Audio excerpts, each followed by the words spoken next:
da estratégia. Pode ser que na estratégia você precise ter mais de um. Tem o principal, que é o responsável direto, é a esse que Deus vai cobrar a responsabilidade, mas às vezes você tem outros. A maioria de nós temos mais de um espíritos que nos ajudam, com certeza, mas tem aquele que é o responsável, do qual vai vir a resposta, e responsabilidade do cuidado.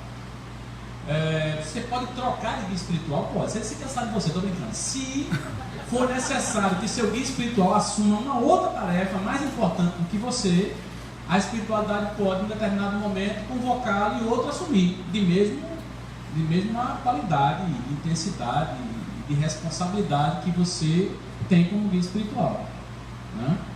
Então, muitos de nós, um exemplo, queremos saber quem é nosso guia espiritual. É comum que eles não se apresentem. Se eles se apresentam muito comumente, não é o nosso guia espiritual.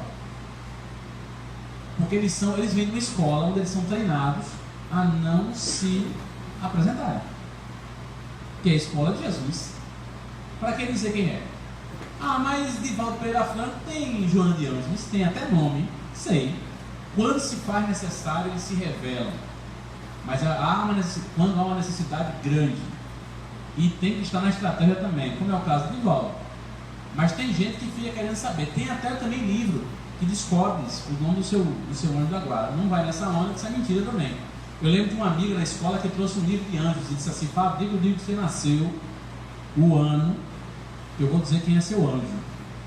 Ah, tá bom, eu disse, mas rapaz, aí apareceu lá, tinha um anjo tão bonitinho, os cabelos loiros, os olhos azuis.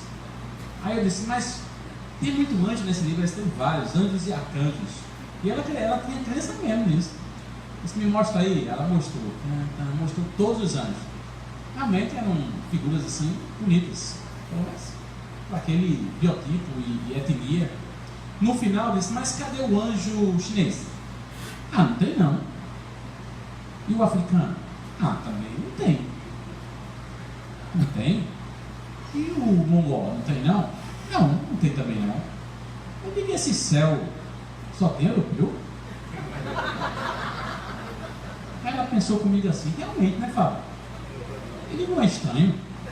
Ela disse, muito estranho. Disse, tá bom, eu acho que meu anjo da guarda é esse aí não, mas tudo bem. Mas deixei ela à vontade, só deixei ela refletindo, né? Perguntei para ela, disse, não acredito nisso não. Não, disse, cadê a turma do Oito Puxados, Amaré? Aí por fim eu perguntei, ela estava indo embora, disse, vem cá, não tem nenhum indígena não? Ela disse, pior que não tem. Eu digo, pronto, então eu acho que tem nada a ver. Então, querer saber se é anjo da guarda é muito comum, muitos médiums ostensivos, que têm contato com o espírito, começarem às vezes a receber logo o nome do seu anjo da guarda. Cuidado, pode ser um processo obsessivo. Porque médium é mais fácil de ser obsidiado ainda. Não que seja isso uma predisposição para isso, mas o médium, sob a influência de um espírito, que diz que é seu guia espiritual, dá nome, tudo, não. Qual a finalidade? Se tiver, vai surgir.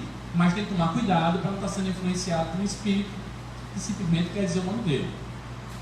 Eu passei por uma situação que eu fui fazer uma palestra e uma pessoa, um médium, numa casa espírita, viu um espírito do meu lado. Aí no final o médium veio e disse, eu não queria lhe assustar. O que foi? Eu vi um espírito do seu lado. O que foi? Foi. Mas espírito se assustar porque viu um espírito do seu lado? Nem perguntei, né? Porque tem gente assim, o espírito é desculpa, mas for negro é obsessor? Não perguntei nada, só perguntei assim, não, tudo bem. Aí eu perguntei, o que você viu? Aí eu vi um homem assim, ele descreveu no senhor e deu a descrição. Beleza. Chegou lá, nem ninguém. E ela é uma amiga minha, mas tu não ficasse com medo não, cara. Eu disse, pior é espírito encarnado, tenho medo da mulher encarnada. Encarnado mata, né, tira corpo físico, encarnado assalta, encarnado é o cão. Agora, o desencarnado, não, deixei lá. Aí outra palestra em outro lugar, mas passou um tempo bom. Aí uma senhora também disse, eu vi um espírito do seu lado. E você, acho que ela quis dizer assim, você não leu, não estudou, esse espírito que falou com você, mas eu lembrava que eu tinha estudado a palestra pelo menos, mas tudo bem. Mas tem um espírito do seu lado. Aí eu disse, como era esse espírito? Aí ela contou, ela deu a mesma descrição do mesmo homem da vez anterior. Que eu não vou dizer a vocês, porque se vocês virem, aí vocês é que tem que me dizer, né?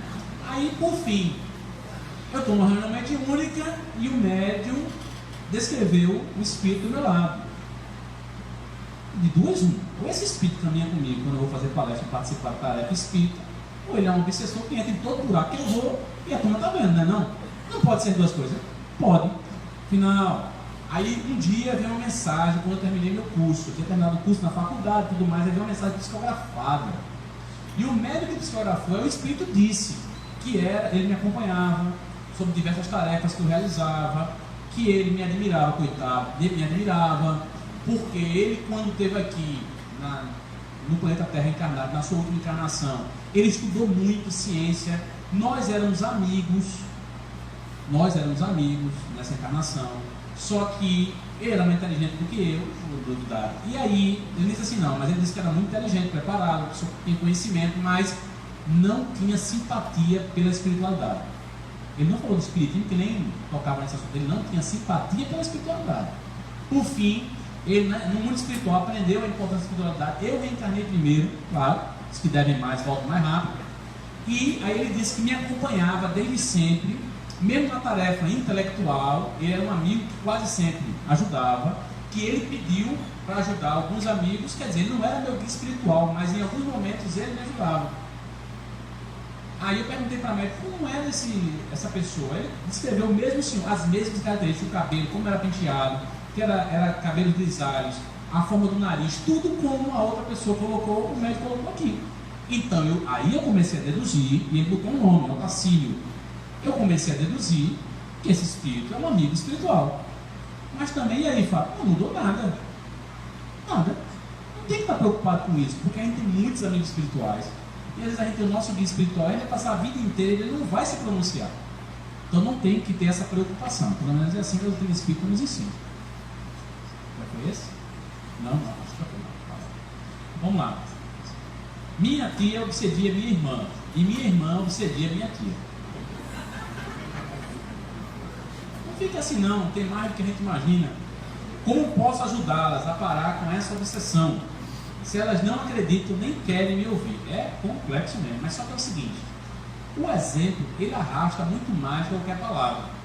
É muito comum a gente que fala muito na casa espírita, dá palestra, curta explicação, quem convive com a gente no cotidiano, dizer, não sei, tu fala assim, mas aqui tu faz diferente. É constantemente isso. Se isso fosse um instrumento desmotivador, não ia ter parado. Porque volta e meia tem uma coisa de dia dessa, não é? Aí eu digo, sim, eu sei, é difícil. Aquilo que a gente fala, a gente põe em prática. Porque o que a gente fala, na verdade, é conhecimento profundo de transformação do ser. Se a gente está falando de Jesus, imagina. Se a gente fizer, quem fala de Jesus, fizer tudo que Jesus disse que é para fazer, a gente tem um bocado de Jesus espalhado pelo planeta. E não é fácil. Mas o que é comum é a gente ter, no espaço doméstico, reencontros que não são aqueles melhores reencontros. São os reencontros necessários. Porque a gente não tem a família que a gente quer. A gente tem a família que a gente precisa. Muita gente tem uma família maravilhosa, mas não é um bom familiar, não. É cabuloso, é chato, é esquecido, pouco se lixa com os parentes. Se não foi assim agora, foi outra encarnação. Aí recebe um bocado de gente chateada no processo. E às vezes isso acontece no ambiente familiar. Está aí uma obsessão de encarnado para encarnado com sanguíneo. Esse nem tem essa classificação, mas agora a gente pode criar, né? A obsessão de encarnado para encarnado com sanguíneo. Existe a obsessão de encarnado para encarnado aí. Existe a obsessão de encarnado para desencarnado, que ela está do outro lado, está tranquilo, feliz. Tem um encarnado aqui apurrinhando ele do outro lado. Tem a obsessão de desencarnado para desencarnado, quer dizer, se perseguindo no mundo espiritual, um perseguindo o outro, um perseguindo o outro. Tem também dois abestalhados que já estão sem corpo, já sabem que a morte não existe às vezes, e o ódio é tão forte que deixa de ver a beleza que tem do outro lado para ainda continuar na perseguição. Porque os servos encarnados ainda vai. Às vezes nascem chifópagos, um agarrado no outro, para aprender. Deus me livre, é melhor perdoar. Imagina, pede o filho, o cara querendo separar, não pode ir, né? Mas hoje em dia já separa. Mas antigamente, que muita gente viveu colado. alguns espíritos, alguns médicos falavam sobre isso, né? Sobre atrações magnéticas emocionais tão intensas que fundiram, eram instrumentos magnéticos para fundir o sistema orgânico do processo da multiplicação celular ali, facilitando uma gestação de um chifó, quer dizer, um agarrado no outro. Mas ainda tem a famosa, clássica, conhecida obsessão de desencarnado. As pessoas estão falando da obsessão de encarnado para desencarnado. Ó, o que tem chefe é obsessor. Sendo assim, obsessor chefe. Não tem não. Tem gente que é tão obsessor como chefe que faz de tudo para você nunca ser o chefe. E é obsessor de empregado para chefe, aquele que não vai, atrasa, leva atestado falso, não vai trabalhar, trabalha pela metade, isso não é obsessão, para ver se o outro se acaba também. Eu estou falando que as nossas relações não são relações tão saudáveis como a gente imagina. A gente vive numa sociedade muito polida, as guerras deixaram de existir porque inventaram a política, que é para ver se a gente se mata devagar e não se mata rapidamente. Mas na prática, o ser humano vive conflitos absurdos, dentro de casa e fora de casa. E a gente vai medindo isso e vai trabalhando. O processo civilizatório é para isso, é para a gente tentar ir ajustando sem estar degolando. Em reencarnações passadas a gente degolava mesmo. Eu não li muito sobre o artigo do fato ocorrido, mas o pai discutiu com o filho sobre política, matou o filho, tá a confusão. Eu não vi, eu não vou falar que eu não li detalhe. Mas que parâmetro de uma ideologia política levaria um pai a matar um filho? Que não seja lá dentro ainda uma situação tão forte de ódio para com o outro, mesmo sendo filho. Tem muita gente ainda assim que bate um estopinzinho desse tamanho. Até porque, se a gente for para os números da matança no mundo, é mais fácil você ser assassinado por um parente, um amigo, um próximo, alguém da sua convivência do que um estranho. É mais fácil uma criança ser abusada sexualmente de um parente, de um conhecido, de alguém da família, alguém de convivência, do que de um estuprador desconhecido na rua. Mas a gente, quando fala do lobo mau, fala do lobo mau como se o lobo mau fosse algo fora da família. O lobo mau a maior parte do lobo mau está dentro de casa. Então esses conflitos, eles são oriundos desse processo reencarnatório de reencontros. Agora, o que fazer? Que é a sua pergunta. Bem, o melhor exemplo é o exemplo. Não adianta trazer a pessoa para a casa espírita à força, porque isso também não dá certo. Não funciona. Então, eu já vi muita gente derreter, vamos dizer assim, esses conflitos, dando o exemplo que você mudou. Porque sempre vão exigir muito de você. Vou dar um exemplo. Eu tenho um tio que bebeu e bateu na minha avó, na hora de uma confusão. Minha avó foi no meio e ele terminou batendo na minha avó junto com quem estava. Isso me revoltou. Não tenho nenhum medo de dizer isso. A revolta foi plena, porque minha avó, inaceitável. Aí, 2 dias, 3 depois, eu fui lá falar com ele. Ele é meu tio, é mais velho do que eu, é metido a brava, confusão, não sei o que, mas eu vou lá e sobre. Aí, eu tinha o quê? 19 anos. Fui falar com ele, ele disse, mas por que você fez isso? Lá, óbvio. A bebida, chamada álcool, é criminogênica e a maconha não é. E a sociedade combate a maconha firmemente, mas não combate o álcool. Se o cara fumar maconha o dia todo, ele não mata ninguém que fuma maconha. Pelo contrário, ele fica bestalhado e quer lá, você misturar maconha com álcool, aí o poder criminogênico, que é a capacidade de cometer crimes sob estado alterado de consciência pelo uso de uma droga. Se você misturar álcool com maconha, aí potencializa para lá para cima. Mas quem mais mata no mundo é o álcool como potencializador criminogênico. Nem cocaína tem o número que tem o álcool. Lógico, porque o álcool é liberado por lei. Aí quando eu fui reclamar com ele, falando, você bebe para fazer um negócio desse, aí ele se virou assim e disse assim, mas você bebe também. Eu não dei mais um pingo. Porque eu sou rápido no pensamento. Quando ele disse isso, eu dei as costas e fui embora. Porque alguém pode dizer, eu bebo, mas não faço o que ele fez. Isso é verdade. Mas como eu penso muito rápido, eu fiquei desarmado. Porque eu posso beber e não fazer. Mas em beber, eu assino embaixo. Eu sou assim, eu penso assim. Daquele dia em diante, foi uma das coisas que me fez não beber mais. para nunca mais o camarada dizer que onde eu estiver, eu alimentei alguém. Eu lembro de Divaldo. Um amigo de Divaldo não bebia, mas tinha amigos que bebiam. E aí ele levou Divaldo na casa dele. Assim que Divaldo entrou, que viu aquele número de garrafas de uísque e de outras bebidas, inclusive bebida caríssima, você pagar R$1.000 no uísque, aquele Blue, não sei o que, lá vai. Aí Divaldo olhou, quando ele viu o Divaldo observando, ele achou que o Divaldo estava criticando ele. Não, olhou. Aí ele já foi explicando: olha, Divaldo, eu não bebo não, que eu me tornei espírita, mas isso aqui eu deixei para dar para os meus amigos. Aí Divaldo disse: tudo bem, se você não bebe, ótimo. Agora, eu queria saber o que é que você dá para os seus inimigos. Eu tenho certeza que não ficou mais uma garrafa ali. E o espiritismo não tem nada contra quem bebe, porque todo mundo aqui sabe, ou se não sabe, sabe agora, o espiritismo não tem nada contra quem bebe não. Mas contra o álcool, não é o espiritismo não, é a lógica.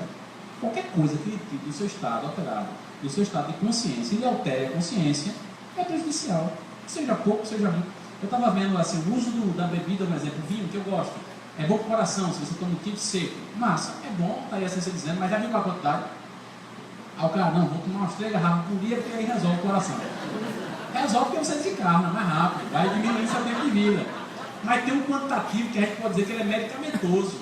Mas você pode tomar suco de uva integral, que também tem um poder grande de antioxidante. Mas eu estou querendo dizer o seguinte: nada contra quem bebe. Não é isso contra a pessoa, não. Mas ele me colocou, vocês podem até discordar de mim, numa situação difícil. Porque de fato. Aí eu deixei de beber, aí apareceu outro fenômeno. Porque eu ia para as festas com meus tios, como eu não bebia, eu nunca bebi muito, mas como eu não bebia, aí começaram a me tirar da roda de conversa. Tinha que ter a senha era o copo. Aí eu fui, que tinha parado de beber, eles brincando comigo, o doido não, mas eu estava brincando, aí eu peguei, que assim, a família da rede, quando é complicado, a gente chama de doido. Aí, para não chamar outras coisas. Aí eu peguei o copo de cerveja, botei em cima da mesa. Aí, voltou a beber, aquela alegria toda, né? Aí eu disse: não, eu vim aqui só colocar o meu copo. Pronto, agora eu estou aqui representado. Eu fui embora. Eles ficaram mortos.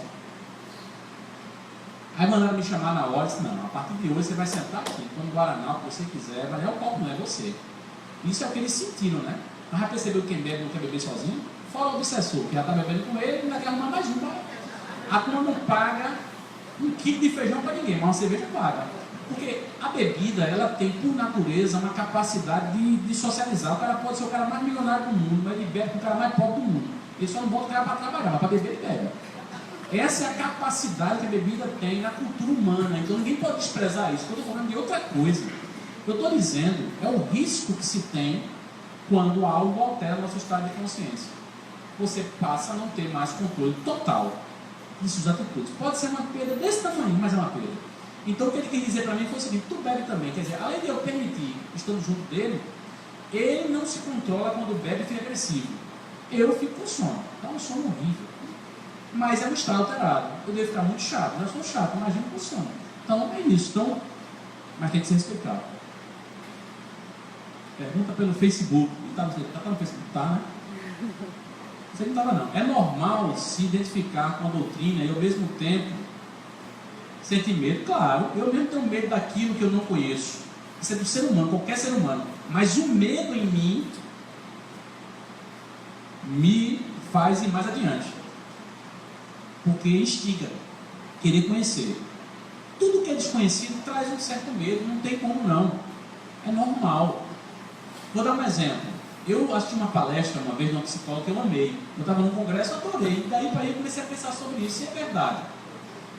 A gente proíbe as pessoas de fazerem as coisas, mas nem sempre a gente explica por que proíbe. Tem umas proibições, começa na infância, que a gente acha que a criança não entende nada, aí proíbe. Proibir, se o cara disser assim, vou dar um exemplo: tem essa porta aqui no Seara de Deus, existe um segredo aqui no Seara, e ele não pode ser revelado. Tem algo atrás dessa porta, e é proibido abrir essa porta. Eu ia abrir, meu amigo, não tinha como. Mas já podia ir para um lado, para o outro. Olha, podia ter a regra do mundo todo, pode dizer que eu ia abrir essa porta.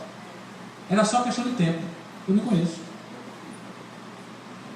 Então significa o seguinte: as pessoas têm medo. Eu não vou dizer, se tem um negócio ali, eu poderia dizer, o que tem atrás dessa porta. Dá um certo medo de a gente descobrir algo ruim.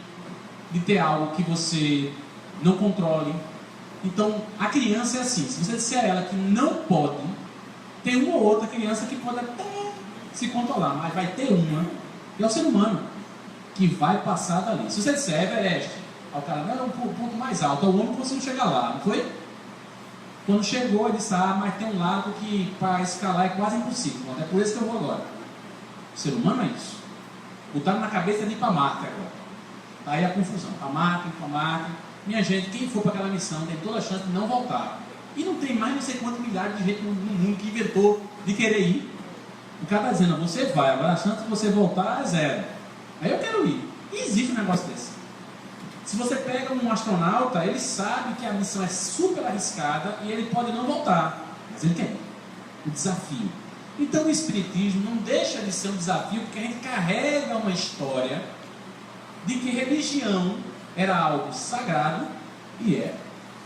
Mas na melhor concepção desta palavra, que religião é algo que tem mistérios, e que as religiões que nós conhecemos no Ocidente eram as donas da verdade. Se tornar espírita há 100 anos atrás era um desafio tão complexo quanto pisar na Lua. Por quê? Porque você tem que abandonar muitos conceitos que eram conceitos fortes, tipo, é melhor ir para Marte ou ir para o inferno? Pode ser que para a gente hoje ir para o inferno seja uma piada, a gente ri, para o inferno, tirando onda, que a gente não tem nem mais esse medo, tem que estar mais desconstruído, mas há 100 anos atrás, ir para o inferno era algo tão real quanto ir para a Lua. Só que para o inferno não vai de jeito nenhum. E queima eternamente lá. Que dano, olha, se queimasse rápido e desintegrasse, até dava vantagem de ir para o inferno. Tinha uma mera vantagem. Agora ficar lá queimando e não consome. O medo que as pessoas tinham de romper com essa crença do dogma e do ritual e assumir uma outra proposta era absurda. Então é normal. Outro medo, espírito, todo mundo é espírito. Tem um amigo, não, minha mãe morreu, eu fiz de tudo, minha mãe não morreu, não sei como é que ele fez isso. Era orando, mamãe não morreu, não é normal, porque não quer perder. Normal. A mãe morreu, ele disse, era Deus no céu, a mãe dele na terra. Aí eles com medo de voltar para casa, depois que enterrou o corpo da mãe, com medo de ver a mãe espírita. Com medo, acho que vou para casa não, porque senão não ia aparecer lá. Acabou de chorar, dizendo, não, porque vê o medo. Não é o medo da mãe, é a mãe aparecendo espírito, é alma, é fantasma. Porque desde os nossos tempos mais longínquos, na antropologia da formação do nosso juízo, a turma diz que o que é do outro lado não se mistura com o lado de cá. Pode ser a mãe da gente. Não é? Se fosse ver uma coisa feia, um negócio perseguindo, não sei, a mãe. Mas acabou de chorar, dizendo que se jogando, vai enterrar aquela confusão no corpo. É assim mesmo, mas chega em casa é assim. Com medo da velhinha aparecer. E eu não prestava desencarnado, não. Eu não prestava. Todos eram, tirava a onda, brincava, perturbava, beliscava, obsessor de beliscão. Só para acabar com medo. Meu irmão, o mais novo, a primeira vez que viu um espírito, correu, se lascou, levou uma queda, arranhou o joelho todinho. Olha, ele se lascou de ponta a ponta. Segunda vez que ele viu o espírito, ele saiu desesperado, gritando de aquela confusão. Terceira vez, ele também saiu se esbagaçando. A quarta vez, a quinta, a décima primeira, ele disse, vai te danar, parece quanto tu quiser, que eu não vou correr mais não. Por quê? Porque você tem que se acostumar. O médico não é isso, não é? Chega uma hora que eu vou fazer o que mais. Agora, no passado, enlouquecia. Porque todo mundo está ficando doido, internava o cara, tome remédio, não sei o que, alucinação. E não era espírito. E o cara, estou vendo, choque, para até o camarada aprender que não era espírito. Vê que confusão. Agora sim, por isso que dá medo. Mas fora isso, gente, a doutrina espírita é tão esclarecedora. A melhor coisa do mundo é você descobrir uma verdade. Porque aí o medo, a gente vê quanto é infantil. É feito uma criança. A gente é uma criança. Pega uma criança que ela tem medo que tem uma coisa debaixo da cama, que tem um monstro debaixo da cama. Tem criança que acha que tem um monstro no guarda-roupa. Isso é infância. Eu hoje, meu amigo, guarda-roupa pode fazer barulho, pode estar um monstro lá dentro, o monstro pode estar debaixo da cama. Eu tenho sono que eu chego em casa, eu durmo, o monstro dorme, todo mundo dorme. Porque não tem mais sentido de ter medo. Então o medo, ele é proporcional à nossa ignorância. Na medida que a gente vai aprendendo, o medo vai acabando. Dirigir um carro. Minha gente, quando a gente lembra das primeiras aulas, a gente tem que rir da gente. Eita, que a gente era besta lá. Olhava para a marcha, né? Pensa que não vai dar, toda hora, isso não vai passar ali. Depois você fala, nem faz parte do corpo. Tem gente que não tem mais jeito não consegue ver mesmo depois de 20 anos dirigindo, mas assim, é como se fosse uma extensão da gente, então é uma coisa normal. E assim vai. Então, o medo é isso, é conhecimento. Conheça a doutrina espírita, que o medo acaba. Qual livro você indica para iniciar a doutrina espírita? Isso é uma pergunta recorrente, complexa, porque muitas pessoas chegam a conhecer a doutrina espírita por diversas obras espíritas. E tem gente que tem obras que são tipo Parnaso de Além Túmulo. Se eu mandar você ler Parnaso de Além Túmulo, primeira obra de Chico Xavier, que são os poetas renomados, com os poemas ali escritos, já na espiritualidade, obviamente, através de Chico, com as mesmas características quando estava encarnado, provando que é ele, que é uma linguagem própria. Pronto, para Mário Jorge, é um ótimo livro para ele começar. Quem gosta, para mim não ia surtir. Mário despertou assim, foi com Parnaso da leitura. Vê mesmo. Como é que eu posso dizer? Agora, eu vou dar uma dica, já tem que dizer, eu conheço um livro, que eu gosto muito dele, e deu sempre certo quando a pessoa me pergunta, independente se a pessoa conhece poesia, se a pessoa conhece ciência, se a pessoa chama assim, E a Vida Continua, de André Luiz. É a última obra, não é isso? Não é a última obra? É a última obra. E é um livro que ele, de uma certa forma, ele está conectado a toda a obra de André Luiz, mas é um livro que ao mesmo tempo ele é independente. E ele fala de duas pessoas, o enredo é mais ou menos isso, que desencarnaram, se encontram do outro lado e não vão contar mais. Vai valer o livro? É um livro fácil, a leitura. Eu indico muito esse livro, mas tem gente que gosta do Nosso Lar. Eu acho o Nosso Lar mais complicado para algumas pessoas. Quando o cara disser, não, porque quando chega lá tem um aeróbis, o cara, peraí, tem um negócio que voa, não sei o que, começa assim, eu não gostei não, né? Então cada pessoa vai ter, se fosse, por exemplo, minha mãe foi um livro dos Espíritos, foi lendo e para ela foi fantástico, porque seria uma obra interessante para se começar qualquer pessoa que é espírita, mas tem gente que vai ler o livro dos Espíritos e não tem nem paciência, porque não gosta do formato. Eu digo que se for assim algo mais mastigado, E a Vida Continua, para mim. Vai lá, lê o livro, é um livro bom para começar. Ele mexe com vários conceitos.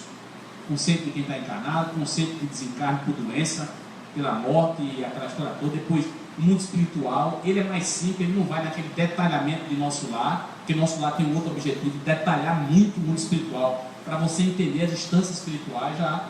E a Vida Continua é mais light, eu acho. Bom, já tem uma amiga que se tornou espírita porque leu Paulo Estevam, que é um romance de Emmanuel, que é a coisa mais linda do mundo, que é um livro ótimo para começar também. Não sei não, vê um desses aí e comece. Vai dar certo, vai dar certo, vai dar certo. Tem uma pergunta aqui que eu não estou conseguindo decifrar no todo, mas assim, por que eu vejo tanta gente ao meu redor, de mim, ao redor de mim, de noite, deitado? De noite, né? Esse mesmo, de noite. Ao redor de mim, deitado, tem bicho, tem cobra, e lá vai, amarrado no pescoço, vendo. Então, vamos lá. Existe um livro fantástico que dá a gente um norte disso, chama-se Obsessão. Obsessão e Loucura. Não leva em conta a loucura como sendo uma, mas o termo Obsessão e Loucura Loucura e Obsessão. Manuel Filomeno Miranda, através do médico Valdo Pereira Franco. Todos nós somos passíveis de obsessão. Não há ninguém tão cheiroso que não possa sofrer um processo obsessivo. Todos nós. E naquela modalidade, de encarnado para encarnado, de desencarnado para desencarnado, é do outro lado, de desencarnado para encarnado, de encarnado para desencarnado. E os espíritos que podem nos obsidiar, podem, através, obviamente, do psiquismo. todo processo obsessivo, ele tem como base o psiquismo, uma expressão do pensamento. Então o espírito ele impõe o obsessivo, o espírito do obsedir, ele impõe uma ideia que em nós se transforma às vezes em imagem. Você pode estar passando, estou dando um exemplo, você pode estar passando, por um processo obsessivo em que quem está ali obsidiando impõe esse tipo de imagem para lhe amedrontar, para lhe chocar, para lhe perturbar. Muitos espíritos que estão muito ligados ainda a um conceito de feitiçaria, existe isso, existe. Eu só não gosto do termo, mas ele existe. Eu não gosto do termo porque eu acho um termo antigo, uma coisa em desuso. Mas vamos falar assim. Mas o espírito pensa assim, ele se acha feiticeiro mesmo, no mundo espiritual, e age no umbral, age no mundo inferior, e ele se utiliza de imagens, ideias para amedrontar as pessoas e obsidiá-las. Eu digo que o maior atrativo, ou melhor, a melhor conexão de um processo obsessivo é medo. Pessoas corajosas sofrem menos com obsessão. Quanto mais medo você tem, maior é a conexão. Tem medo de espírito? O espírito morre de rir com isso. Ótimo para obsidiar. Porque basta aparecer, você tem muito trabalho. Não é? Agora, essas imagens podem não estar ali no ambiente onde você está, apenas está na mente. Ela projeta pelo processo obsessivo. Eu não entrei aqui no mérito das condições emocionais suas, porque não cabe a mim. Caberia um profissional analisar também as questões emocionais do ser. Nós criamos muitos fantasmas dentro de nós, que são oriundos das nossas vidas sucessivas e da nossa consciência, que a gente pode projetar também. Pode projetar também. Por que eu falei isso? Porque é complexo de novo. A gente está falando, quando eu falei de sonho, rebate um pouco nisso que eu estou dizendo, é complexo. Se você for atendido pelo psicólogo, ele vai ter um conceito sobre isso. Se você for atendido pelo psiquiatra, o conceito é outro. Eu conheço pessoas que têm conheci pessoas com tantas imagens projetadas que precisou de apoio psiquiátrico. E a medicação foi um grande auxílio em tratamento espiritual.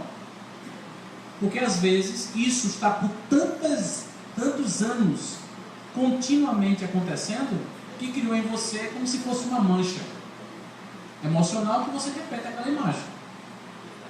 Eu já contei isso aqui, eu vou contar de novo. Tinha um amigo que ele chegou aqui transtornado.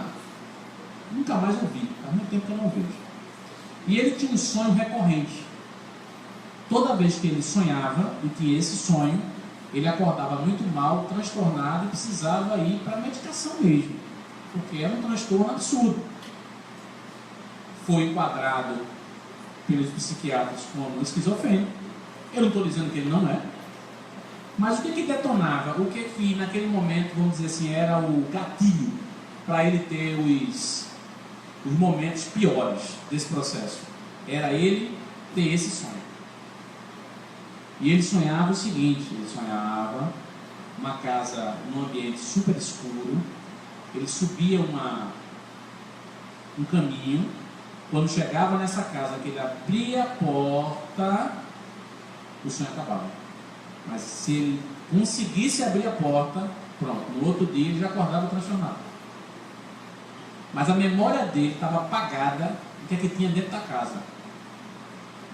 Porque, já ouviu falar de crianças que sofrem trauma na infância podem apagar o trauma vivido? Uma vez eu estava fazendo uma palestra sobre violência sexual em determinado local, sobre violência contra as adolescentes, especificamente sobre violência sexual, e eu comecei a falar sobre o modo operandi, a forma como o agressor de crianças ele se comporta, porque eram todos profissionais da saúde. Eu estava fazendo uma palestra para profissionais que atuam com criança. Na metade da minha palestra, uma jovem, uns 25 anos no máximo, começou a chorar. Ela era assistente social. Aí ela se retirou do ambiente. Eu identifiquei a saída dela, mas eu não identifiquei o motivo. Ao terminar a palestra, ela me procurou, desesperada. Ela disse: enquanto você falava, eu voltei ao meu passado, de infância. E eu lembrei quem me agrediu, e isso não estava na minha memória. Estava apagado. Aí foi quando a gente encaminhou ela, tinha um grupo, para um grupo de psicólogos que atuavam nessa área, e realmente aconteceu. Só que o sofrimento da criança foi tão grande, isso é comum na infância, que apaga. Mas está lá dentro, causando vários prejuízos emocionais, que isso vai se desdobrar na vida profissional, na vida emocional, no casamento dela, na vida dela, e por aí vai, e ela nem lembra o que aconteceu na infância. É uma forma que nosso emocional tem para se proteger da dor emocional, que é muito pior do que uma dor física. Porque dor física, tu toma remédio e passa. Nem que seja morfina. Agora, dor emocional, pode tomar morfina do mundo todinho, quando tu acordar, a dor volta. Não tem jeito, não tem como parar, porque ela está no campo que não é o campo físico. Então, o que você vê aqui precisa ser avaliado. Você precisa procurar a direção mediúnica da casa, externar um pouco mais o que você está vendo, para a gente saber se é mediúnico, se é mediúnico obsessivo o processo, tentar diagnosticar, entender que tratamento pode ser feito para tentar melhorar essa situação, acompanhar, e outra, indicar, orientar. Eu ou você farei leitura de todas as obras de Manuel Filomeno Miranda, vai pena, todas, pega todas as obras de Manuel Filomeno Miranda através de Valdo Pedro da Frente e leia. São tantas assim, sobre a obsessão, e você vai ver como isso desconstrói na mente da gente os processos obsessivos que são construídos para nos obsidiar. Porque as pessoas pensam que a obsessão é algo muito boba, do tipo, espírito encosta na gente e está fazendo coisa ruim. Isso é a coisa mais boba que alguém pode pensar da obsessão. É meio que hollywoodiano. Por quê? Não tem detalhamento. Um espírito super inteligente que vai fazendo isso lentamente, sob forma. Manuel Filomeno Miranda fala de um chip instalado no perispírito, uma obsessão com tecnologia, instalando na estrutura neuroperceptiva daquela pessoa um chip construído no mundo espiritual, feito por um grupo de obsessores com compreensão e tecnologia para isso. Isso é impossível. Uma vez eu estou explicando, se já viu alguém enxergar sem ter olho? Já tem. Você não tem um olho, você bota uma câmera, um microchip ligado ao nervo óptico. Se o nervo óptico estiver intacto, a imagem projetada pelo cérebro pode ser decodificada pelo chip, transformada em imagem e colocado já no olho biônico. Não é uma imagem perfeita, ainda são manchas, mas já é o olho enxergando. Coisa do nosso tempo. Você pega uma criança que nunca escutou, você faz uma cirurgia, põe um aparelho direto no nervo e a criança passa a escutar sem ouvido médio, direto pelo sistema eletrônico. Então, aí as pessoas acham que não existe esse mundo espiritual, porque acham que existe uma pobreza absurda no mundo inferior. Não é bem assim, não.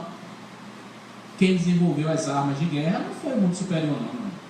Foram mentes brilhantes do mundo inferior encarnado, que desenvolve tecnologia que só serve para matar, só serve para fazer o mal. Desencarnou, ficou bonzinho e foi. E claro que não.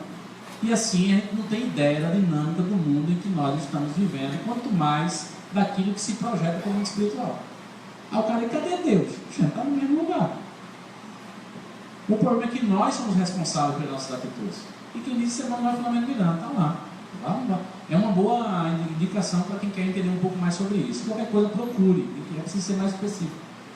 Porque mesmo sabendo que a morte é apenas uma passagem, não nos libertamos da saudade enorme dos nossos entes mais queridos que estão na espiritualidade.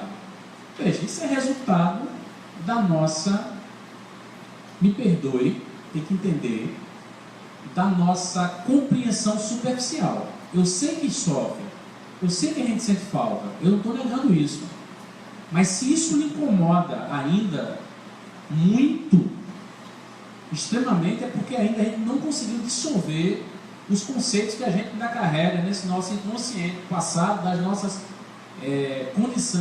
condição de interpretar o que é o mundo espiritual.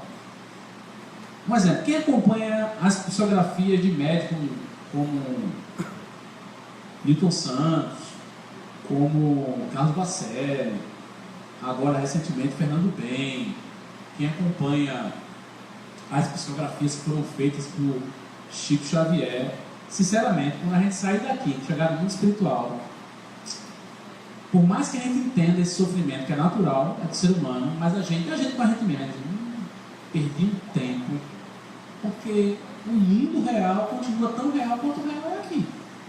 E a gente ficou remoendo para frente e para trás, não aceitando a morte, e a única coisa que a gente tem como certo é a morte.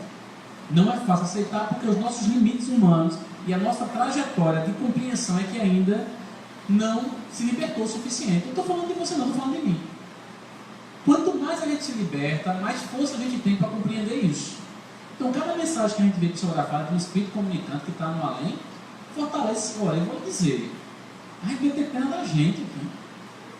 Se deve ter pena, não é para ter pena de nada, é para ter pena daqui da gente. A gente olha para essa economia, meu amigo. Não é? Então a gente vê assim, a gente vive num mundo de muitas provas, muitas expiações. Não é que o mundo espiritual não tenha, mas no mínimo no mundo espiritual é uma mente um pouco mais clara de que tudo continua. Não dá é para se suicidar, porque aí é burrice ao quadrado.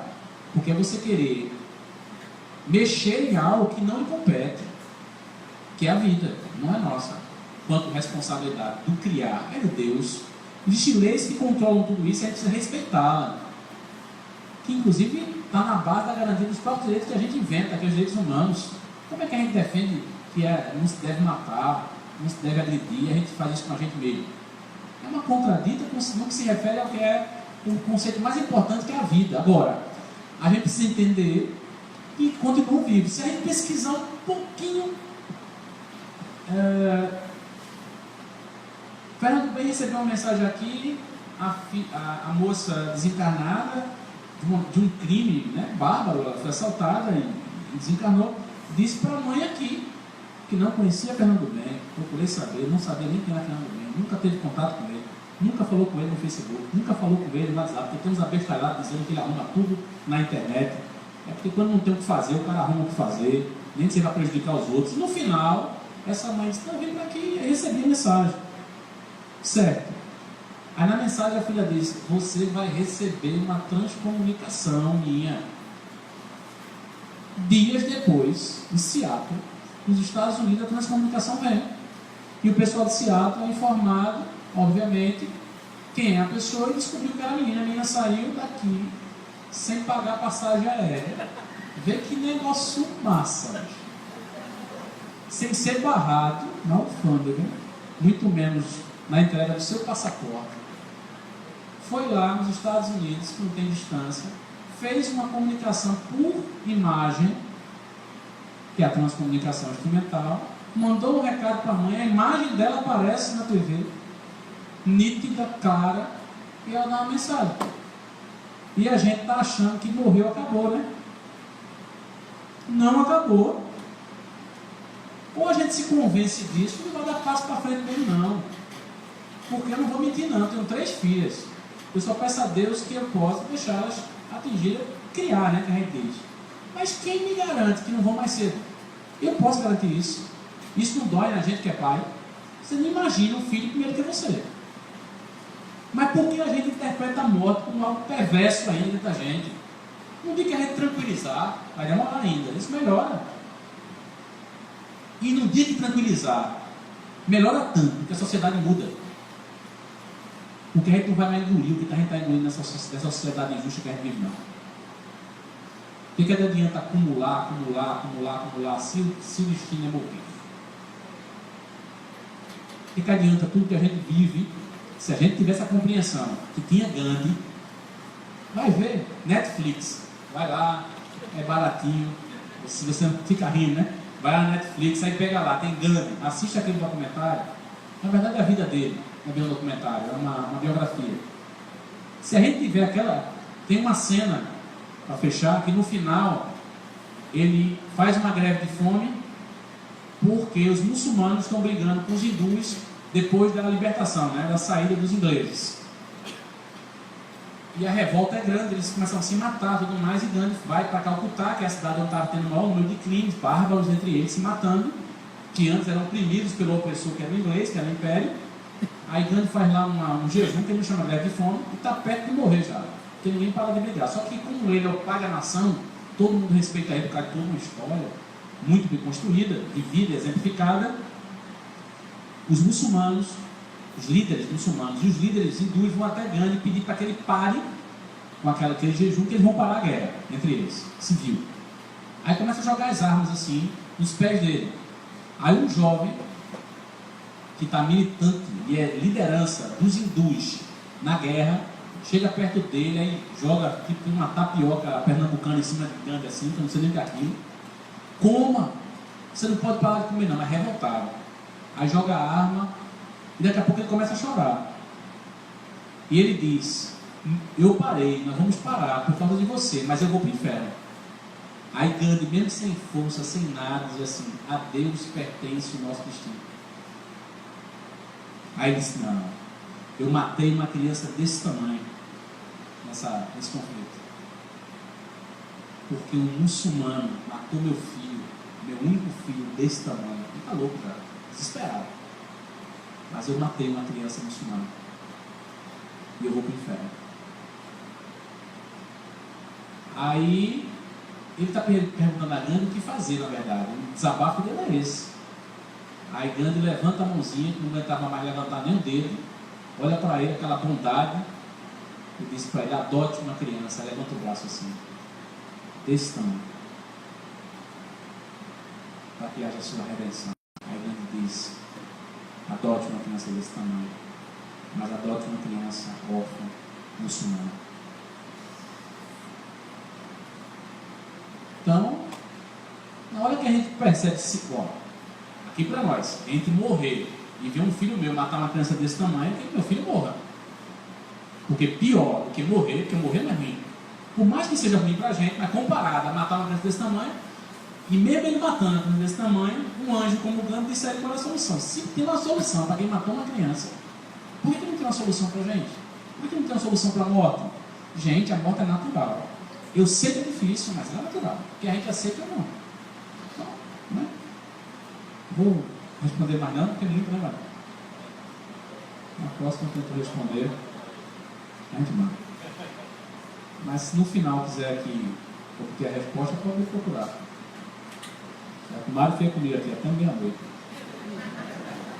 Muita paz, que Jesus nos ilumine, nos fortaleça, que a gente possa, com o que a doutrina espírita nos oferece, tentar mudar um pouco aquilo que nós somos, porque inevitavelmente nós iremos mudar.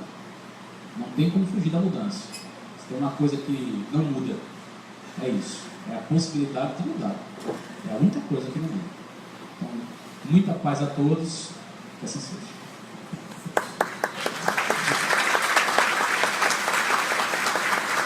Gente, no próximo sábado, depois de amanhã, no encerramento da Semana Espírita em Defesa da Vida, nós vamos ter aqui Nazaré Feitosa da Comunhão Espírita de Brasília, certo? Com uma palestra: Suicídio, Prevenção e Esperança. Não vamos perder, sábado próximo. E Naldo vai falar alguma coisa bem.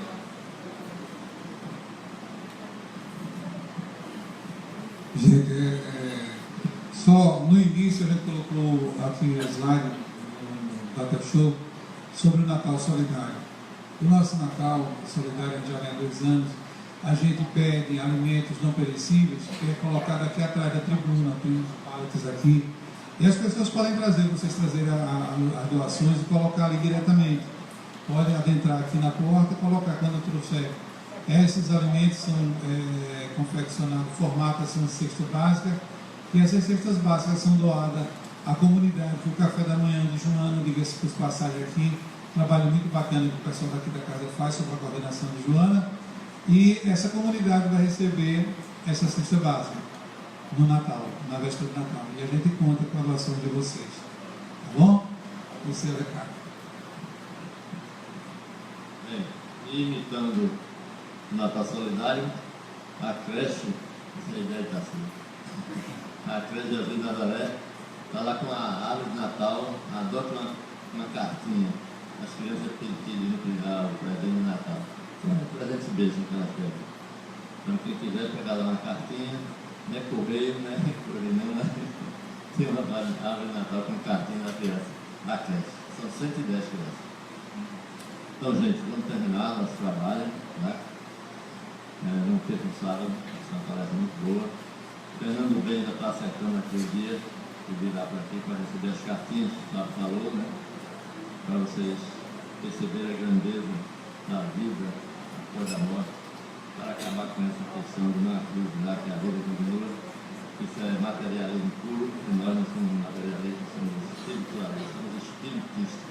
Então vamos fazer uma prece de encerramento, uma palavra da nossa irmã aqui. Vamos elevar nosso pensamento ao Pai.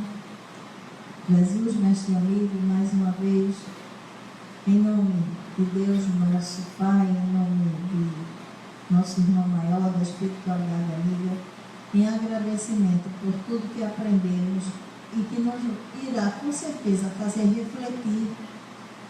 Agradecemos os esclarecimentos, agradecemos esse clima maravilhoso de paz e agradecemos o trabalho realizado. Que Jesus nos abençoe, nos ilumine, nos leve até a nossa casa na infinita paz. Então, em nome de Deus e em nome de Jesus, encerramos os trabalhos dessa noite, desejando a todos muita paz e muito progresso espiritual.